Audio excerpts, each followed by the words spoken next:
High in the thin, sharp air of the Andes, there is a leaf that was once considered a gift from the gods.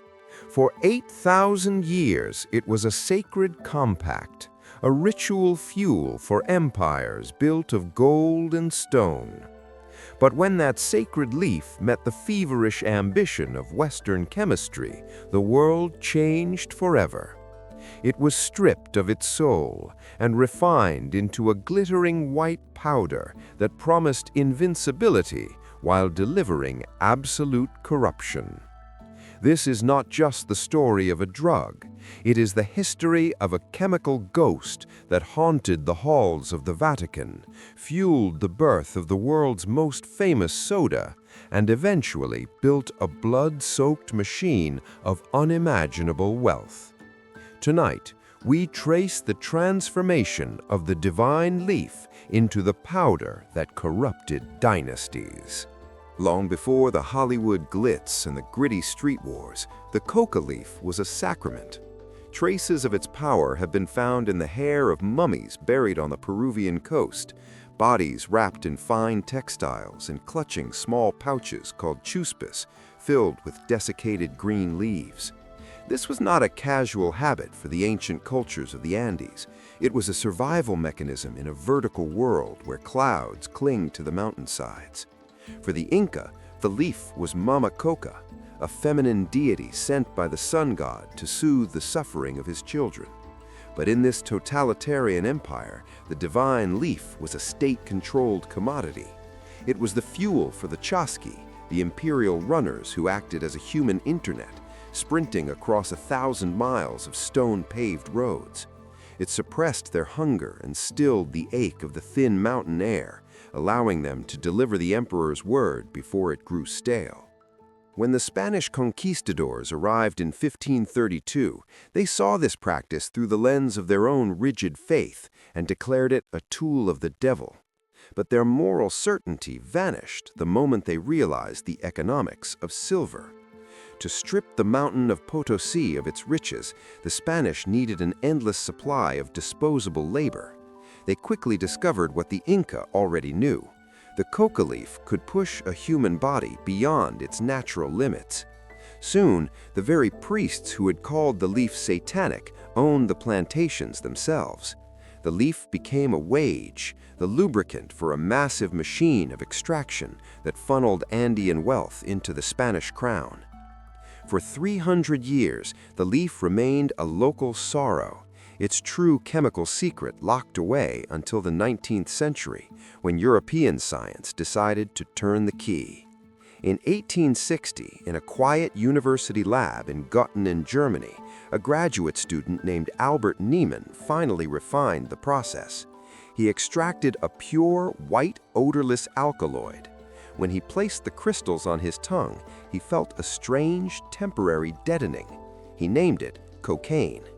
The world hardly noticed at first, until a Corsican entrepreneur named Angelo Mariani decided to steep those leaves in fine Bordeaux wine. Vin Mariani became a global sensation. It was endorsed by popes, sipped by Queen Victoria, and credited by Thomas Edison for fueling his long nights of invention. It was the ultimate tonic for the frantic energy of the Belle Epoque, a high-end, medically approved elixir for a world that was suddenly in a very big hurry. While Europe sipped its cocaine-laced wine, America was busy perfecting the formula. In Atlanta, Georgia, a morphine-addicted Civil War veteran named John Pemberton was looking for a cure for his own demons. Inspired by Mariani's success, he created a French wine coca of his own. But when local prohibition laws hit, he had to pivot. He stripped out the wine, added sugary syrup and the caffeine-rich cola nut, and kept the coca leaf extract. He called it Coca-Cola. It was marketed as a temperance drink that could cure everything from headaches to exhaustion. Each glass offered a legitimate dose of cocaine, fueling the American public under the guise of medicinal refreshment. At the same time, a young, ambitious neurologist in Vienna named Sigmund Freud was conducting his own experiments. He was looking for the discovery that would make his name. He tried cocaine on himself and felt a rush of euphoria he had never known. In his paper, Uber Coca, he hailed it as a miracle drug that could cure depression and, most dangerously, morphine addiction. Freud's intellectual weight gave cocaine a stamp of legitimacy. It wasn't just a soda ingredient anymore, it was a serious therapeutic agent. This medical excitement led to a breakthrough in surgery when it was discovered that cocaine could numb the eye. For the first time, surgeons could perform delicate procedures on a conscious patient. By the late 1800s, cocaine was king. You could buy it in cigarettes, throat lozenges, and even toothache drops for infants. But the fall from grace was coming, and it was brutal. The miracle cure began to reveal a darker side. Doctors started seeing patients and colleagues who couldn't stop using.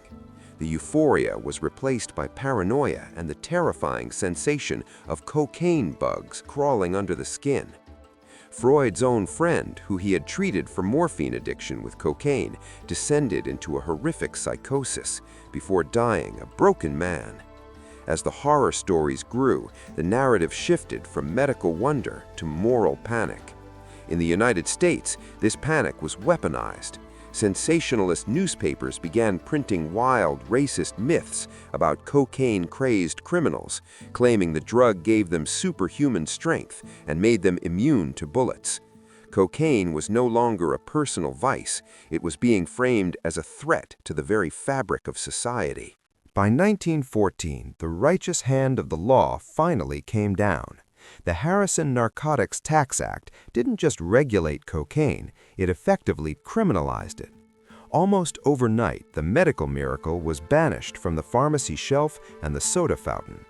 But prohibition didn't kill the desire, it simply changed the clientele. In the Roaring '20s, cocaine became the secret handshake of the elite. It was the ghost in the machine of the Jazz Age, fueling the frantic Charleston and smoke-filled speakeasies. In early Hollywood, the pressure to be a god on screen drove stars to seek out nose candy just to keep up with the relentless pace of the studios. It was a glittering, dangerous accessory for those who lived ahead of the curve, supplied by the same shrewd bootleggers who had built empires on illegal gin. But while the bright young things of the North were using it as a party favor, a much more industrial darkness was brewing in the South.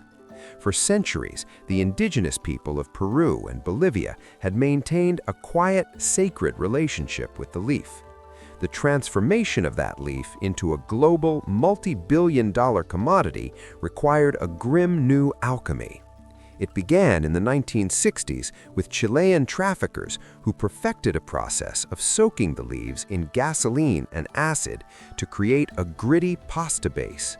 This compact, potent slurry was easier to hide and cheaper to move. When a military coup in Chile shut down those early routes, the entire center of gravity shifted north to a country with a weak central government and a class of hungry, ruthless men. That country was Colombia, and the man waiting to take the reins was Pablo Escobar.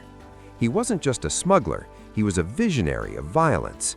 He understood that the real money wasn't in moving a few kilos here and there, it was in controlling the entire machine.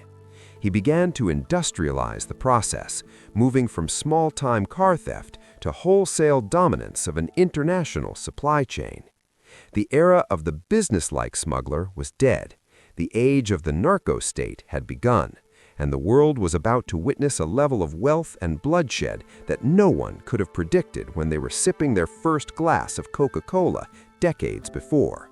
Escobar's arrival didn't just change the trade, it weaponized it. He realized that the American appetite for the powder was a gold mine that could never be depleted. To meet that demand, he replaced the rickety planes of the past with a fleet of sophisticated aircraft and specialized pilots who treated the Caribbean like their own private highway. The cocaine wasn't just being smuggled anymore, it was being exported on an industrial scale. This was the birth of the Medellin cartel, a conglomerate of crime that operated with more efficiency and a higher budget than many small nations. They built their own laboratories deep in the jungle, cities of canvas and steel, where hundreds of workers processed tons of white powder under the canopy, hidden from the prying eyes of satellites. As the billions poured back into Colombia, the corruption became absolute. The plata or plomo policy, silver or lead, meant that every judge, every politician, and every police officer faced a simple, horrific choice: take the bribe or take a bullet. The powder that had once been a refined medical curiosity was now tearing the social fabric of an entire nation apart. It bought luxury estates with private zoos and golden faucets, but it also bought the bombs that leveled government buildings and the assassins who silenced anyone brave enough to stand in the way. The divine leaf had been fully hollowed out, replaced by a crystalline greed that recognized no borders and valued no lives. In the end, the history of cocaine is a history of distorted promises. It promised endurance to the Inca, inspiration to the artist, and a miracle cure to the Victorian doctor. But in every era, the cost of that promise has been a descent into shadow. From the silver mines of Potosi to the blood-stained streets of Medellin, the powder has left a trail of corrupted dynasties and broken spirits. We are left with a substance that serves as a mirror to our own greatest weaknesses: our hunger for power, our desire for an easy escape, and our willingness to sacrifice the sacred for the sake of the greater. The Andes still hold the green leaf, quiet and unassuming, but the world can never go back to seeing it that way again. The powder has already written its story in the headlines and the graveyards of a century.